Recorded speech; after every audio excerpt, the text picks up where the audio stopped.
Hello, warriors. Welcome to the U Movement. I am B. How are you all surviving that Mercury in retrograde? I think it's gone kind of like ape. I think Mercury has decided to take some like PCP or something. Like holy dense energy. Like, what? Today I was transmuting through self-hatred, and I'm like, man, I thought we dealt with this 4 years ago.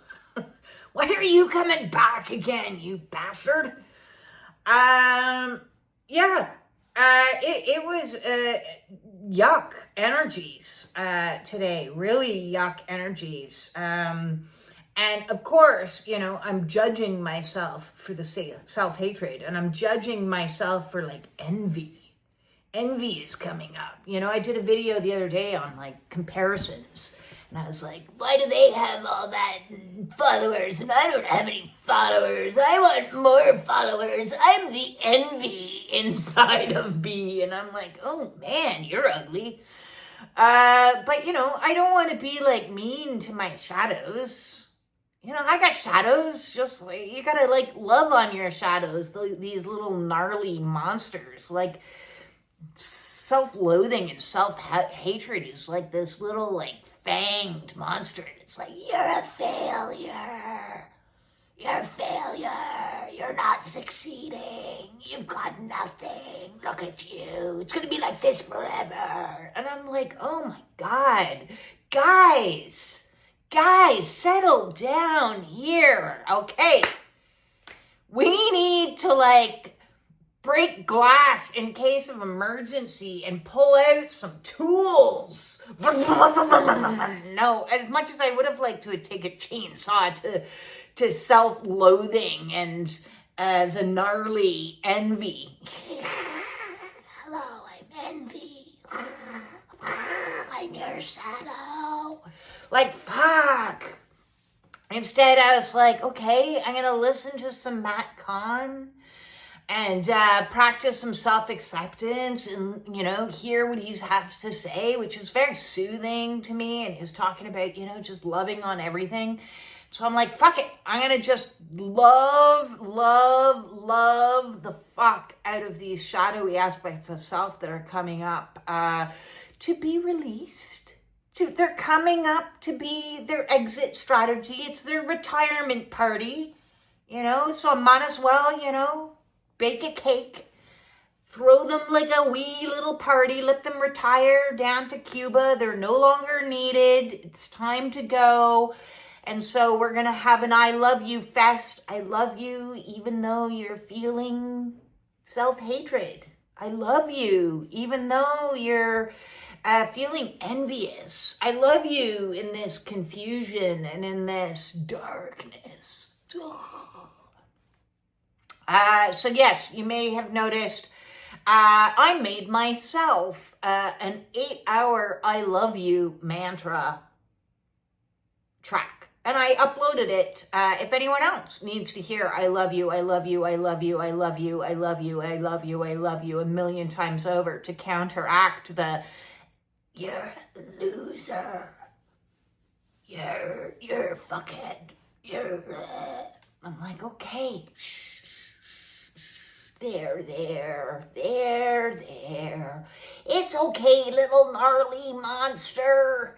It's okay. I'm going to love on you too. I'm going to love you too. So, yeah, I don't know if you ever like saw that really cool experiment by I think he was a doctor. Maybe he wasn't a doctor, but Mr. Emoto. Mr. Emoto did that little experiment with water, and he was like, to one bucket of water, he was like, I love you, I love you, I love you. And then to this little bucket of water, he was like, I hate you. And then he'd like pour water on rice, and like this rice would get all black and moldy and gross, and this rice was like, yay, I'm just lovely rice. So, you know, it got me thinking pretty much my entire life I've been feeding my innards, you know, and I'm mostly water. You're mostly water. We're bags of mostly water.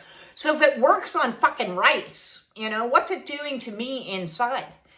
And well, you can see my before photos, what it was doing to me inside. It was turning me into a fat, diseased, disordered, depressed, despondent, miserable so-and-so. So it was. Years of telling myself that, you know, I'm a fuck up. I'm a failure. I haven't got anywhere in life. I haven't succeeded. I don't have $1 million in my bank account. That would prove to the world that I am a success. I don't have a hot man. I didn't manifest in my twin flame. No, he ran for the wind. You know, I was deluded for many years, thinking that if I just heal a little bit more, he'll come back. If I just heal a little bit more, then he'll come back. I must be a failure. I haven't magnetized him back. Because I believed all that stuff. I did. I really believed it. I thought that if I could just get healed enough, then ding dong. Why, hello. Where have you been the last 4 years? I'm sorry. I've been pining for you all this time. My anxious avoidant attachment style sent me running 8 hours away without a word, and now I'm back. Here's some daisies for you. Oh. Is that how it's going to go down? I don't think that's how it's going to go down. No matter how much healing I've done. Like, for fuck's sakes, have I not done enough healing by now? And then I've got some wackadoodle on Facebook mansplaining to me about my Kundalini and what I haven't accomplished. And I'm like, I'm so glad that you told me, because my God, me and my little woman brain was struggling over here. What's happening to my own body and my own experiences? I don't know. I need a man to explain it to me. I don't know. Maybe he should watch one of my 800 videos. Then he might actually know what I've been going through. So the jokes are coming back, and that's a good sign. That's a sign that I sat in the darkness with my gnarly aspects of self in the shadow, and I loved the fuck out of them. And now I can crack jokes about them instead of being embarrassed about them, because, you know, self-hatred was one that, like, I wanted to hide really badly. I wanted to hide. I didn't want anyone to see that. I'm fine. Everything's fine. I'm a Stepford wife. Can I make you a cup of tea? Oh, you're making fun of me again? You know, like my ex in public, especially around my family, and they never ever said anything. It was very weird. I don't know. I know I've mentioned this before. What he used to do is he'd like say really racist or womanizing, like a really horrible joke. Now, I'm not into any of the isms, okay? I really am not, because I'm all about the be kind, be fair, be reasonable. So all the isms, you know, racism, and misogyny-ism. I guess that's a sexism. Homophobia-ism. All of the isms, I don't like any of those. And he'd crack like really nasty jokes. And then I'd go, like my face doesn't be stoic. As much as I tried to be stoic, you know, I would need a fuck ton of Botox, like a fuck ton, to get this face to not tell the truth. Like, that's why I tell the truth, because like, if my mouth says something different than what my face says, then everybody's going to be like, what's going on with your face, man? I love this. It's delicious. So I'd make like this kind of face, like, like shock and horror, like, what are you doing? And then he'd go, I just wanted to see your face do that. So yeah, I don't know where I was going with that story, but the point being, I tried very hard to hide these things, hide all the stuff in my world that wasn't, Stepford wife-ish. Everything's fine. Life is fine. It's okay. We're gonna it's okay.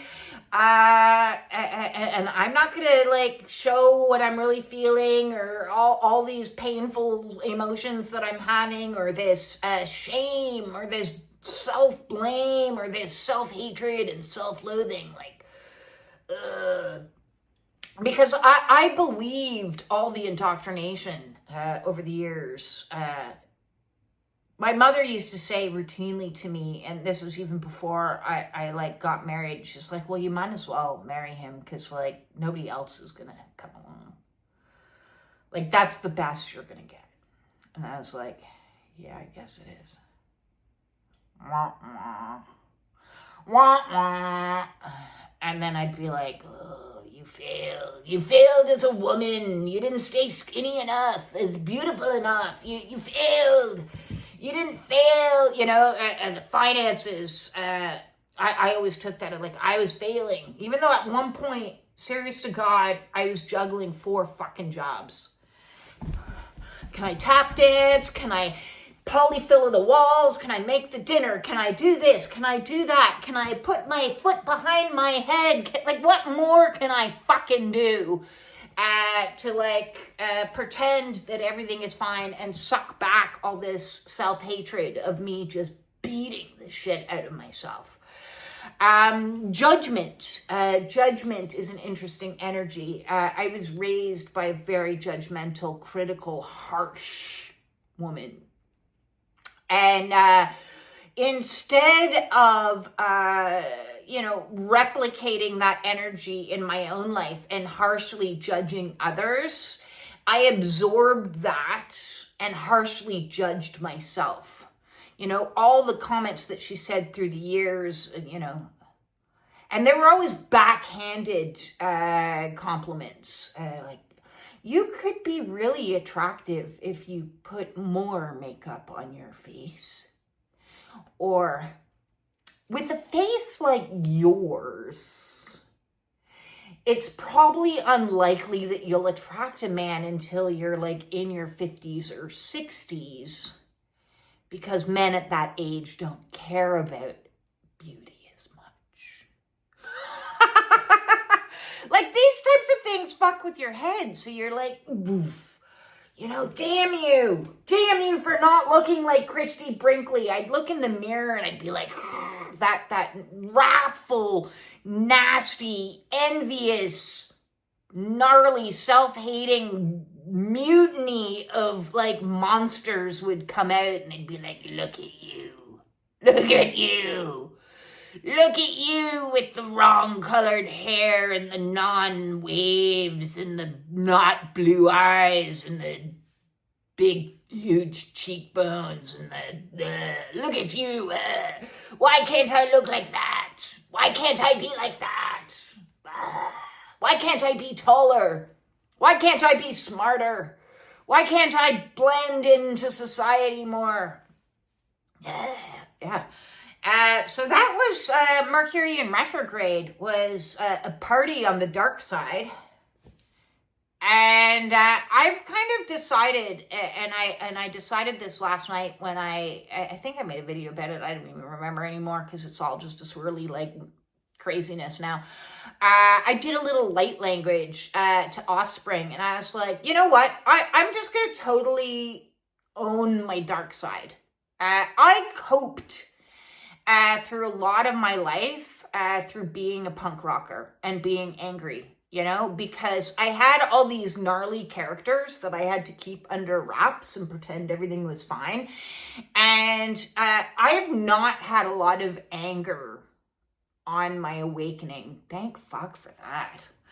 I've had a lot of grief because my punk rock chick didn't cry. But man, she hit a dance floor with a vengeance. So all my 20s and half of my 30s, I was on a dance floor listening to Rage Against the Machine, Green Day, Blink-182, just getting really angry at nobody in front of me. Like, I was never like, go to a dance club and like dance with a boy. I was like, get away from me. I'm going to thrash dance over here and take up a lot of space. So I got a lot of my anger, my shadowy anger bits out. But those self-hating little gnarly dudes, they hid really down in the depths. And this year has been all about getting that spotlight out and penetrating into the darkest of places in our psyches to expose the shit that we don't want to see or take ownership of. It's far easier to like project or deflect or put it outside of us than it is to like look within us and see the gross. So, you know, I've had people ask me about spiritual warfare, and listen, that's a thing. That's real. And I really need to do a video, and I will do at some point. I'm still integrating a lot of the fuckeries that I went through on that regard. But one level of spiritual warfare is the warfare that goes on in your own psyche, in your own energies. You know, we talk about negative entities and things like that, but we're carrying our own negative energies and negative entities when we keep these shadow aspects of self-repressed. So like, maybe it's anger inside of you. Luckily, as I said, I did not keep that repressed. And I'm loving the fuck out of my inner punk rock girl, because man, she transmuted a lot of energy on a dance floor. So she did over the years. She also made a lot of like kind of dumb mistakes, usually at about 2:00 in the morning when she had her beer goggles on. Yeah, you'll do. What's your name again? I don't know.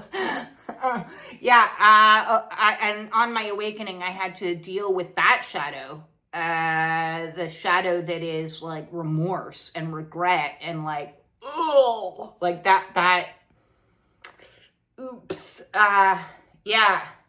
Because in that, you know, we try our hardest to find empowerment through our lives, keeping the undesirable characteristics hidden and bringing to the forefront characteristics or archetypes that can get us things, you know? And so my femme fatale archetype was all about trying to like lure in, you know, relationship, because I was so desperate. Underneath that was a desperation for like connection, you know, absolute desperation for connection. And I've been like processing through this people addiction that I've had, and I'm so grateful that I've been put in isolation and put into this total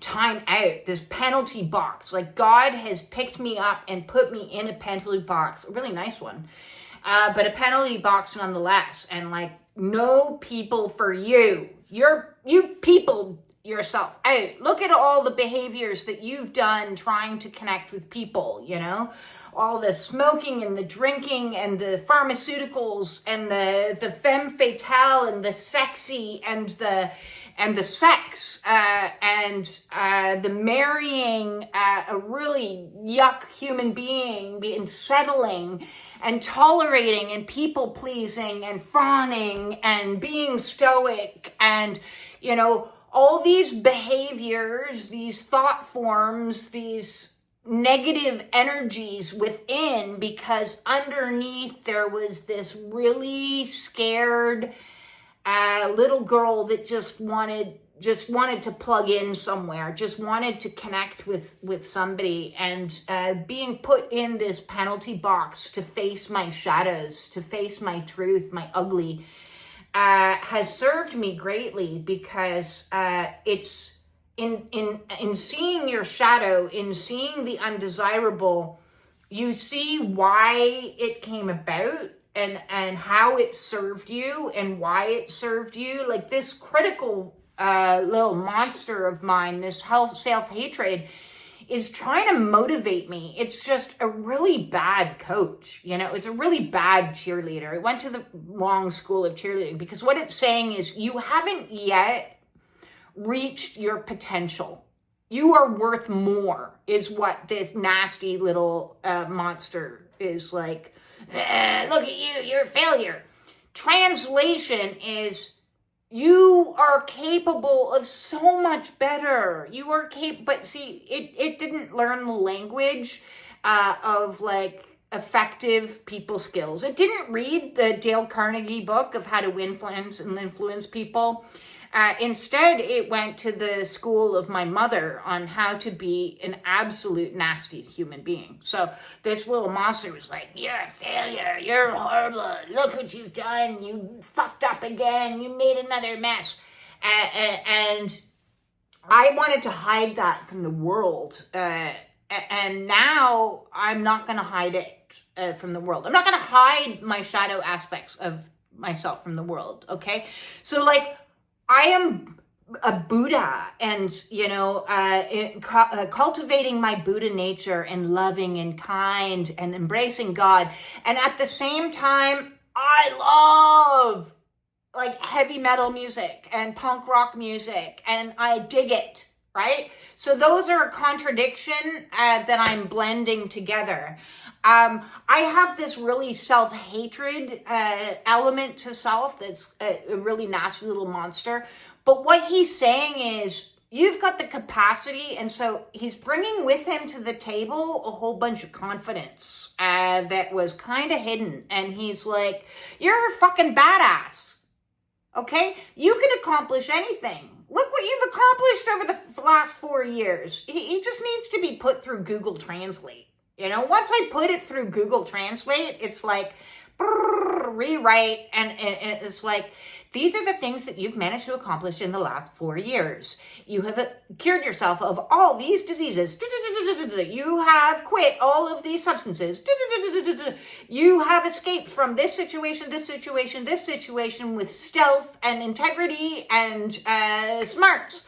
And so it's like, thanks, little monster dude. That's being self-critical, that's saying that I am capable of more, and I'm not finished yet. You know, that's what he's saying. He's saying, you know, you're not finished. So I'm going to embrace in and love on this like furry little gnarly monster, and just learn to put like a Google Translate on him. And envy is you know, like this nasty little thing. It kind of looks like that. And he comes out and he says, you see what you are envious in these other people for? What you see in others is what you have in you. So that works both ways. So the things that annoy you in others, that really trigger you, you have in you in one way. For example, judgmental people drive me insane soft. Why? Because I have judgmental in me. I have so much judgmental in me. I just self-direct it. I self-weaponize that energy. And so now I'm learning to like process through that so that I don't do that anymore, so that I don't have that energy. But just equally, the things that people are good at are qualities that I possess. So the things that you're like, I want to be like them, you need to re-say, and I am like them. I am a teacher. I am making a positive difference in the world. I am, so it's reframing things through shadow work. And the only way through shadow work is sitting in it and loving on it and accepting it. And it's really unpleasant. So it is. And I'm sure I'm not done. But every time that I go down into the muck to unfuck, I come back up a little lighter, a little more jovial, a little bit more humor, a little bit more dance. And I want my dance back. I want to get my rock on again. I want to embrace all sides of me into this one jeweled, multifaceted being, why do we have to say that spiritual people only look like this? Like they can't wear Doc Martens and, be all Rage Against the Machine? Why? Why do I have to wear dresses? I don't like them. Maybe one day I will, but right now I don't like them. My thighs rub together and I really just prefer what I prefer. So why are we always trying to box ourselves off into just the light? Positive vibes only. Somebody made a post on Facebook just, I don't know, an hour ago that's keep positive always. And I was like, I will not. I will be authentic in every given moment because being positive always is unhealthy because it's repressing all of those shadowy bits of self. We need to love all of ourselves. We need to love every aspect. And the more we can take ownership of our inner bitch that can transmute into our powerful CEO, perhaps, or our inner critic that transmutes into a positive motivator, perhaps, or our, punk rocker that knows how to transmute actively through anger and, becomes action oriented, movement oriented.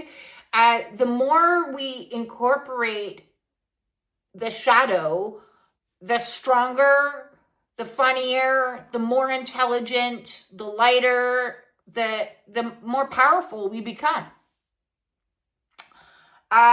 So yeah, a lot of shadow work is going down. So it is. And I'm happier to be out of it, because this morning was very brutal. It was very brutal. These awakenings are not easy by no means. No matter what it is that you're facing, it is difficult. If you're struggling, come join the Spiritual Warrior Support Group or come participate in the Spiritual Warrior Support Group Zoom meeting. Say that 10 times really fast, really time. Blah, blah, blah, blah, blah. Or, book a one-on-one with me if you so choose. Drop a comment if you need some help and ask a question. We're not done being squeezed out, right? I'm still not levitating. I've said until I am levitating, there is more work to do. I am not levitating yet. So there's more work to do. And listen, the rest of the year is going to be retrograde. Everything's in retrograde. How many planets are in retrograde right now? 6, 5? I don't even know. I've lost track. I'm just writing off the rest of the year as nothing exciting is going to happen this year, except for purging more shit. We're not done. We're not done purging. If you're still in a toxic relationship, you're not done purging. If you're still doing toxic behaviors, you're not done purging. If you're still having negative thoughts that control you, you're not done purging. Like, there's nothing fundamentally wrong with the negative thoughts other than they're liars, and you need to go into them and question them into compassionate inquiry into them of why these emotions, why these thoughts, why this experience is happening in my life. Oh, it's all happening to help us purge, to help us purify, to help us get to being like enlightened. It's a process. It's not like a one day and then you're done. It's a process, and I'm writing off the rest of the year as still being in process. So it's like the computer goes processing. What's coming next year? I don't know. I have no idea. I know I'm moving in the end of January. I know that I have to wait around in Canada to finalize my driving license next October. And then after that, I have no idea. Other than those two things, I know zero things. So it's also, while we're processing, like the same with your phone when it's upgrading, or your computer when it's upgrading, you can't do anything on it while it's upgrading, and we're upgrading and we're upgrading and we're upgrading, which means we don't know what's going on behind the scenes, what spirit is moving into place for us, when people are going to arrive, when opportunity is going to knock on our door, when, we don't know. So while we're in this, I don't know what's happening, visit with your shadows. Visit with your shadows daily, Okay, the rest of the year is all about clearing out the shadows. So it's like having all the ghosts of Christmas past come knocking at your door. Do what you need to do to clear out the old energies, because that's what's being asked of us. And we clear it out so that the new can materialize, but we don't get to know what the new is. We just get to hold on hope that it's going to feel as yummy and delicious as it did when that, twin flame thing kicked off. Tingle, tingle, tingle, that was like a teaser to you want to feel like this? Yeah, I want to feel like that. Okay, now you have to do all this other work. Okay, yeah, I'll do that. And then sometime at the end, maybe I'll get that bliss feeling back again and get back into the zone where I was able to sit and type and write and channel and all kinds of stuff happening. So I'm assuming that's coming. When, how, what? I don't know. I don't get to know any of those things, and I have to be at peace with the not knowing.